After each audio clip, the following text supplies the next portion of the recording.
Hi hello അസ്സലാമു അലൈക്കും. ഇന്ന് കുക്കർ വിസിലടിയോടുകൂടിയാണ് അല്ലേ വ്ളോഗ് തുടങ്ങുന്നത്. അപ്പോൾ ചിക്കൻ കറി അടുപ്പത്താക്കിയിട്ടുണ്ട്. പിന്നെ തേങ്ങ ചിരണ്ടുന്നത് ഞാൻ കാരക്ക ലേഹം ഉണ്ടാക്കുന്നുണ്ട് കേട്ടോ. അതിന് വേണ്ടിയിട്ടാണ്. അതിനുള്ള കാരക്കയും നമ്മളെ മുന്തിരിയും എല്ലാം കൂടെ കുക്കറിൽ തേങ്ങാപ്പാലിലാണ് വേവിച്ചെടുക്കേണ്ടത്. അപ്പം ഞാൻ പൂരിയാണ് ഇന്ന് ചിക്കൻ കറിക്ക് ഉണ്ടാക്കിയിട്ടുള്ളത്.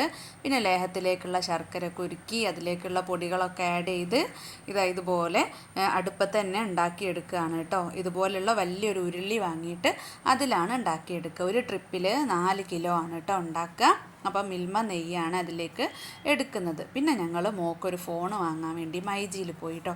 അപ്പോൾ ആ സമയത്ത് ഞങ്ങൾക്കൊരു വൗച്ചർ കിട്ടി. വൗച്ചർ നോക്കിയ സമയത്ത് അതിൽ 789 രൂപയും അതുപോലെ തന്നെ ഒരു ലേഡീസ് ബാഗും അതിന് കേട്ടോ കിട്ടിയിട്ടുണ്ടതിന്. അപ്പോൾ ഞങ്ങൾ അതിലേക്ക് കുറച്ചും കൂടെ പൈസ കൂട്ടിയിട്ട് ഇതുപോലെ ഒരു പത്തിരിച്ചട്ടി വാങ്ങി. ഇരുമ്പിൻ്റെ പത്തിരിച്ചട്ടി ഉണ്ടല്ലോ. അപ്പം നമുക്ക് അടുപ്പത്തും വെക്കാം ഗ്യാസിലും വെക്കാം. അപ്പോൾ നബിദിനാണ് കേട്ടോ പിറ്റേന്ന് നബിദിനത്തിന് റാലിക്ക് പോയപ്പോൾ മക്കൾ കുറേ മുട്ടായി കൊണ്ടുവന്ന്. കഴിഞ്ഞ പ്രാവശ്യത്തിനെക്കാട്ടിലൊക്കെ കൂടുതലുണ്ടായിന് കേട്ടോ. അപ്പോൾ അതൊക്കെ ടേബിൾ മേലിട്ടിട്ട് അവർ ഫോട്ടോ എടുക്കുകയും കാണുകയും ആർക്കാണ് കൂടുതൽ എന്നൊക്കെ നോക്കുകയാണ് കേട്ടോ. അപ്പോൾ മഞ്ഞച്ചോറും ബീഫ് കറിയും അതിന് കിട്ടിയിട്ടുണ്ടായിന്. അപ്പോൾ അതും ഞങ്ങൾ കഴിക്കുന്നുണ്ട്. ഇന്ന് രാത്രി ഞങ്ങൾ വീട്ടിലേക്ക് പോകാമെന്നാണ് കേട്ടോ വിചാരിക്കുന്നത്. ഏതായാലും റിച്ചുവിന് ട്യൂഷൻ ഒരു ദിവസം കൂടെ അവധിയുള്ളൂ. അപ്പോൾ ഓണത്തിൻ്റെ അവധിയും കൂടെ ഉള്ളതിനോണ്ട് അവിടുന്ന് നബിദിന പരിപാടിക്കൊക്കെ പോകാമെന്നാണ് കേട്ടോ. അപ്പോൾ അതാ ഒരുപാട് ഉപ്പിലിട്ടുണ്ടായിരുന്നു. നെല്ലിക്കയും പേരക്കയും കൈതച്ചക്കയും പിന്നെ വേറൊരു മാങ്ങ പോലത്തെ വേറൊരു സാധനം ഉണ്ടല്ലോ അതൊക്കെ ഉണ്ടായിന്. അപ്പോൾ പിന്നെ ഓരോരുത്തരുടെയൊക്കെ എടുത്ത് വെച്ചിട്ടോ. പിന്നെ ഇത് താഴെ മദ്രസയിൽ നിന്ന് കിട്ടിയതാണ്. അപ്പോഴേക്കും ഇത് പള്ളിത്താഴത്താണ് കേട്ടോ. പള്ളിത്താഴത്തേക്കാണ് ഇത് വാങ്ങിയിട്ടുണ്ടായിന്. നല്ല ചിക്കൻ ബിരിയാണിയാണ് കേട്ടോ. അപ്പോൾ ഫസ്റ്റ് കൊണ്ടുവന്നപ്പോൾ തന്നെ റിച്ചു എടുത്ത് കഴിക്കുകയാണ്. ഇവിടെ ഞങ്ങൾ നെയ്ച്ചോറും ചിക്കൻ കറിയും വെച്ചിട്ടുണ്ടായിന് കേട്ടോ. അപ്പോൾ രാത്രി വെച്ചതാണ്, ഉച്ചക്കൊന്നും വെച്ചില്ല. അമ്മ അങ്ങ് പോയതുവാ. അപ്പോൾ ഞങ്ങൾ അതൊക്കെ ഒന്ന് ചൂടാക്കി. ഇതുപോലെ ചൂടാക്കാനുള്ളൊരു തട്ട് പാത്രം ഉണ്ടെങ്കിൽ നല്ല സുഖമാണ് കേട്ടോ.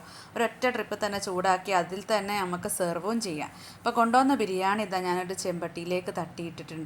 അത്യാവശ്യം നല്ലോണം പീസും കാര്യങ്ങളൊക്കെ ഉണ്ട് കേട്ടോ. അപ്പോൾ മോനെ തിന്നിട്ടുള്ളൂ, ബാക്കിയുള്ളവർക്കൊക്കെ കൊടുക്കാനുണ്ട്. അതൊക്കെ കഴിഞ്ഞ് ഇത് അവിടെ റെഡിയാക്കി. ഞങ്ങൾക്കുള്ള ഭക്ഷണം അതൊക്കെ റെഡിയാണ്. ഉപ്പൊക്കെ ഒരു സൈഡിലേക്ക് മാറ്റി വെച്ച് ഈ ഒരു റൈസ് കുക്കർ കണ്ടോ, അടിപൊളിയാണ് അല്ലേ. ഈ ഒരു റൈസ് കുക്കറിൽ നമുക്ക് നല്ലോണം ചോറ് പിന്നെ വേവിച്ചെടുക്കുകയും ചെയ്യുക, ചൂടാറാതെക്കാൻ വേണ്ടിയിട്ട് എടുത്ത് വെക്കുകയും ചെയ്യുക കേട്ടോ. നല്ലൊരു അടിപൊളി പ്രോഡക്റ്റാണ്. ഇതിൻ്റെയൊക്കെ ലിങ്ക് ഞാൻ സ്ക്രീനിൽ കൊടുക്കാം കേട്ടോ. അതിൽ കയറിയിട്ട് നിങ്ങളൊന്ന് ചെക്ക് ചെയ്ത് നോക്കുക. വേണ്ടിയത് വാങ്ങുക കേട്ടോ. അപ്പോൾ ഇപ്പൊക്കെയുള്ള ചോറാണിത്. അപ്പോൾ ഉമ്മ വെച്ച് ഊറ്റി നൂർത്തി വെച്ചതാട്ടോ, ചൂട് തണയാതെക്കാൻ വേണ്ടിയിട്ട്. അപ്പോൾ നല്ല ഫ്രഷ് ആയിട്ട് തന്നെ കിട്ടുമല്ലോ.